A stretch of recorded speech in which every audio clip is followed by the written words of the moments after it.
Chers amis, il y a un petit mot que nous avons, vous et moi, sûrement entendu régulièrement dans notre enfance, une petite conjonction si.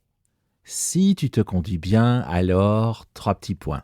Alors demain on ira au manège, alors tu auras une friandise, alors, etc., etc. Si. Quand nous étions des enfants, on réagissait à ce si.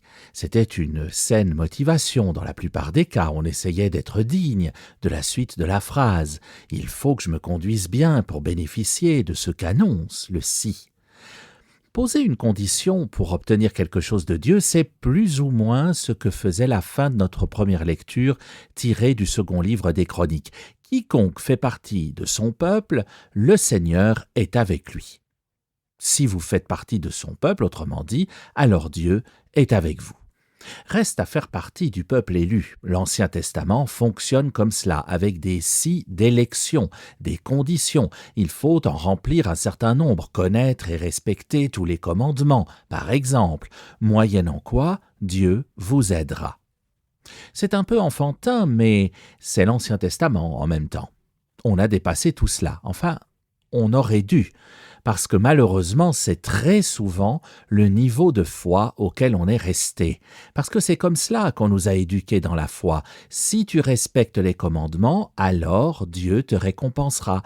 Et donc, par voie de conséquence, s'il t'arrive une tuile, c'est que tu n'as pas respecté quelque chose ou que tu as offensé Dieu. Et ça, c'est la foi enfantine, chers amis. C'est la foi qui imagine que Dieu va nous donner une récompense si on fait tout bien correctement. Mais notre Dieu nous espère adultes dans notre foi, et c'est bien pour cela que dans l'Évangile, des centaines de pages plus loin, dans le Nouveau Testament, on va beaucoup plus loin. Notamment dans l'Évangile de Jean que nous avons entendu tout à l'heure. Celui qui croit, disait Jésus dans notre passage d'aujourd'hui, celui qui croit échappe au jugement. Prenez le temps de mesurer le côté vertigineux de cette affirmation. Celui qui croit échappe au jugement. Pendant des siècles, on nous a fait peur avec le jugement en disant « Attention, si tu ne fais pas tout correctement, il y a la douane là-haut, hein ?» Avant d'arriver au ciel, il va falloir présenter tes papiers et ça ne va pas forcément être tout simple. C'est loin d'être gagné d'avance. À l'époque où les prédicateurs nous faisaient peur avec cela, ils nous interdisaient de lire la Bible. Pendant très longtemps, pendant des siècles, il ne fallait pas lire la Bible. C'était réservé aux savants et aux théologiens. Et pour cause. Ils savaient bien pourquoi ils nous interdisaient cette lecture. Parce qu'effectivement, si le peuple de Dieu avait eu accès à la Bible, les gens auraient pu dire « Eh oh, c'est marqué dans le bouquin, hein, c'est marqué !» Quiconque croit échappe au jugement. Qu'est-ce que tu viens me dire, toi, le prédicateur qui essaye de me faire peur? Je crois, j'ai la foi, donc j'échappe au jugement. Eh oui, ne t'en déplaise. On peut même ajouter que ce n'est pas marqué à n'importe quel endroit de la Bible, hein. C'est une parole de Jésus. Celui qui croit échappe au jugement. Si vous croyez, vous échappez au jugement. Vous arrivez là-haut et on vous tend les bras avec une parole d'amour, j'espère, mais pas un jugement, sûrement pas.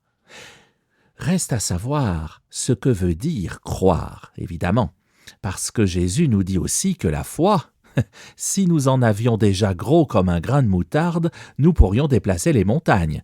C'est dire la taille de notre foi. Peut-être que là, nous avons un effort à faire pour être vraiment des personnes qui croient pleinement. Reste qu'il est écrit que celui qui croit échappe au jugement, et la foi adulte vient se nourrir de cela.